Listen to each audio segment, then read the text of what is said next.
बिस्मिल्लाहिर्रहमानिर्रहीम। अस्सलामुअलैकुम। मैं हूँ अली असगर और आप देख रहे हैं मेरा यूट्यूब चैनल।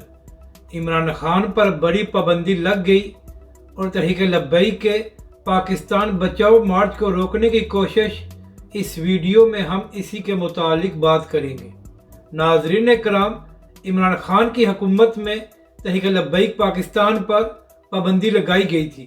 इसके साथ साथ अल्लामा साद हुसैन रिजवी पर भी हर किस्म की पाबंदी थी और कोई मीडिया भी तहरीक लब्बैक के मुतालिक या अल्लामा साद हुसैन रिजवी के मुतालिक खबर नहीं दे सकता था। और उस वक्त इमरान खान की हुकूमत यकतरफा तौर पर तहरीक लब्बैक पाकिस्तान और उसके कायदीन पर इल्ज़ामात लगाया करती थी।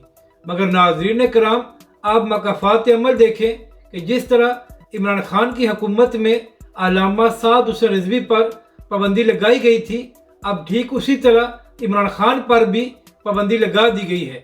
और पाकिस्तानी मीडिया को कहा गया है कि ना इमरान खान का नाम लेने की इजाज़त है और ना ही इमरान खान के मुतालिक कोई खबर दी जा सकती है। यानी कि नाज़रीन कराम, जो कुछ इमरान खान ने अल्लामा साद हुसैन रिजवी के साथ किया था और जिस तरह इमरान खान साहब ने अल्लामा साद हुसैन रिजवी पर पाबंदियाँ लगाई थी, आज उसी तरह इमरान खान साहब पर भी पाबंदी लग गई है। तो काश इमरान खान साहब आपको अब भी ये बात समझ आ जाए कि आपने जो कुछ तहरीक लब्बैक पाकिस्तान के साथ किया था वो नहायत ही गलत और जुल्म था, और शायद वही बात आज आपके गले पड़ गई है।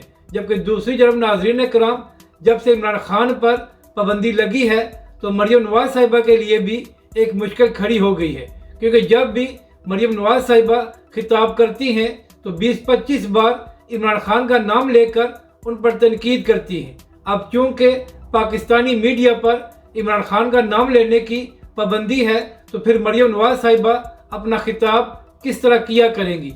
अब बात करते हैं तहरीक लब्बैक पाकिस्तान के पाकिस्तान बचाओ मार्च की।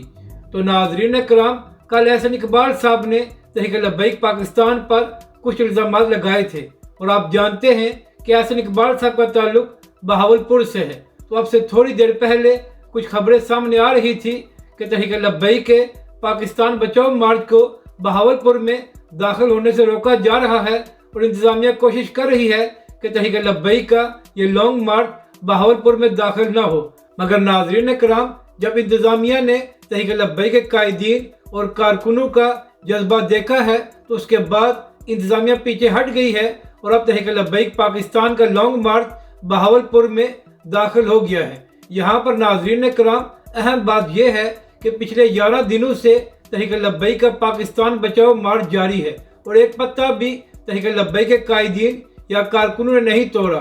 तो फिर बहावलपुर की इंतज़ामिया ने ये क्यों कोशिश की कि तहरीक लब्बैक के पुरअमन लॉन्ग मार्च को रोका जाए। अगर नून लीग और PDM की जमातें सुप्रीम कोर्ट के बाहर जलसा कर सकती हैं तो फिर तहरीक लब्बैक पाकिस्तान का लॉन्ग मार्च जो पुरअमन है और पाकिस्तानी अवाम के लिए मैदान में आया है, वो बहावलपुर में क्यों दाखिल नहीं हो सकता। और नाज़रीन कराम, जब तहरीक लब्बैक का ये पाकिस्तान बचाओ मार्च अल्लामा साद हुसैन रिजवी की क़यादत में बहावलपुर में दाखिल हुआ है तो वहाँ पर अल्लामा साद हुसैन रिजवी और तहरीक लब्बैक के इस काफ़िले का शानदार इस्तकबाल किया गया है।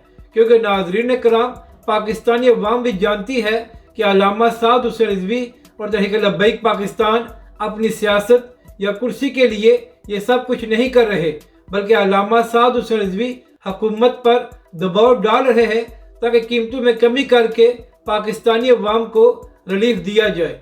अपनी राय का ज़रूर इज़हार करें कि आपको यह वीडियो कैसी लगी और हमारे इस चैनल को भी सब्सक्राइब करें।